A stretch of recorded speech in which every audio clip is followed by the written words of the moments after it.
First, I want to just give my thanks to the Tongil Junbiwiunwe, EAI, and Tongilbo for hosting this seminar. This is a topic on which I think we could talk all day, even though we don't really have that much information. I'm from Washington, so I should actually be inherently disqualified from participation in this kind of meeting because the establishment in Washington has gotten the election completely wrong, and the Trump campaign always talks about draining the swamp. And what they mean when they talk about draining the swamp is they want to change the Washington establishment. And so I'm relieved to have a chance to come to Korea and get out of the swamp. I'm going to echo a number of points that Steph has made and maybe elaborate a little bit. First, I think that maybe the best empirical indicator for why the outcome occurred the way that it did is related to the question on surveys asked to Americans about, is the country on the right track or the wrong track?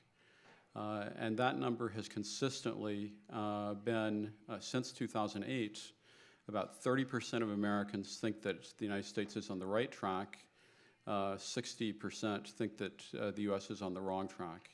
And so clearly this election outcome shows dissatisfaction with Washington. This really was a kind of change election. As we look forward to a Trump presidency and a Trump administration, I think that it's inevitable that a lot of people are going to be focusing on personality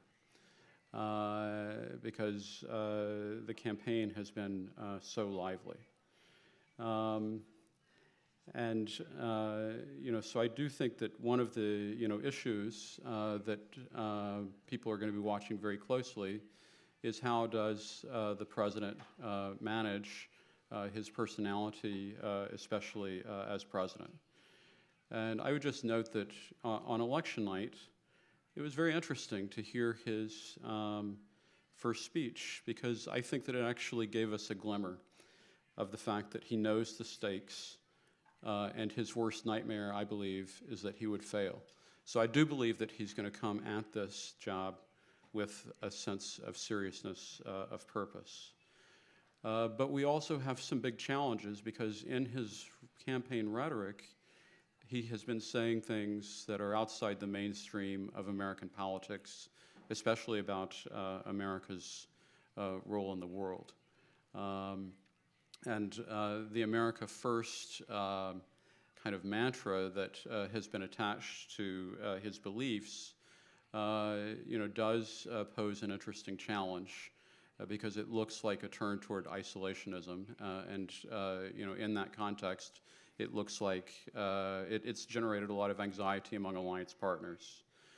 But what I'd like to say on that is that so far, it seems to me that Trump is just about the only person in the Republican Party who really seems to hold those views. He's going to be surrounded by a lot of people who believe that American alliances are a source of strength. And even though I think that he wants to prioritize domestic policy, he's also going to have to grapple with international events. I want to dig in a little bit more about the transition because that's what everybody's focused on. I think that it's true that his campaign was a pretty bare bones campaign, and they hadn't developed a list of advisors or partners to the extent that the Clinton campaign had developed. And so the process is likely to be slower and bumpier, I think, during the transition. First, because there are so few personnel who have been working on the Trump campaign. And second, because it means that whoever comes in and is hired, they haven't actually been working together as part of a campaign staff. And so that's going to mean that there's some real challenges. I think it means that some of the initial appointments actually may not survive as a Trump administration learns what it needs. Other things to watch, I think, are the potential for a gap between Trump's inner political core and the bureaucracy and how they get along with each other.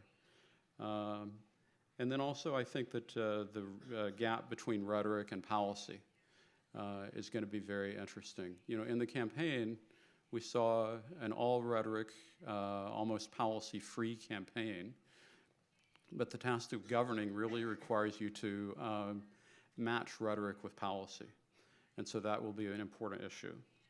And then also I agree with Steph that personnel selection is everything. And until we know who the key cabinet appointments are, I think it's very difficult to predict exactly what a Trump administration foreign policy really is going to look like. I'll also say a few things about East Asia and Korea. First, I think that Prime Minister Abe is doing the right thing next week by going and meeting with President-elect Trump personally. I think that the President-elect needs to know that there are stakeholders in Asia. I think it's unfortunate that South Korea's political crisis seems to be likely to prevent Korea from taking advantage of a similar early opportunity. I also think that the Trump campaign, to the extent that it had developed any thoughts about East Asia, had focused primarily on China. And so the issue of tone and substance in the U.S.-China relationship, I think, is going to be a critical issue to watch, especially because so much of the rhetoric, especially related to trade, seems to point to potential U.S.-China confrontation. And so that'll be very interesting and telling. With regard to Korea, Steph has already mentioned the SMA, the potential for discussions about burden sharing being more contentious. And also I want to say something about chorus, because as it came up in the political debate, what struck me is how chorus really, I think, is different in context and in substance from some of the other trade agreements that have been discussed, and the trade issue as a galvanizing issue in the election in a number of respects. One, chorus clearly didn't have any relationship to American companies offshoring to Korea. That's not what has happened in the Korea-U.S. trade agreement. In fact, the opposite has occurred as a result of chorus. Korean investment has come to the United States. And also, even though critics of chorus have focused on a trade imbalance that is in Korea's favor, they have also failed to take into account the fact that there is a services imbalance that is in the U.S. favor, and frankly is larger than the merchandise trade deficit the U.S. faces. And so these, I think, are two important points that Koreans will want to make in order to differentiate chorus from the broader discussion of trade in U.S. politics.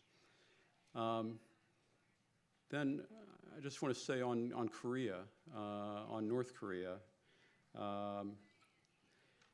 I do think that one of the aspects of a Trump approach to the world, may be that he, as a businessman, actually has a wider scope for thinking about alternative approaches to problems than the conventional wisdom in Washington. So I think that will be interesting to watch as he grapples with foreign affairs. It also makes it very difficult to predict what is going to happen with regard to how the U.S. formulates policy toward North Korea. And for that reason, I would suggest that it's probably in North Korea's interest to be cautious, because we don't know what a President Trump would do in response to a North Korean provocation. And then finally, I'll just make a point. This is a policy recommendation that I think would have been relevant to either administration, and that is that the North Korea issue as a challenge for the region is so complex and so time-intensive that a Trump administration probably does need a senior envoy to manage it, especially because the U.S.-China relationship is so overladen with complex issues. And if the U.S.-China relationship is turning toward confrontation, then there's going to be a need for a mechanism to separate the North Korea issue from the other issues, and to prioritize the North Korea issue as an important issue for the United States that is separate from all of these other issues in U.S.-China relations.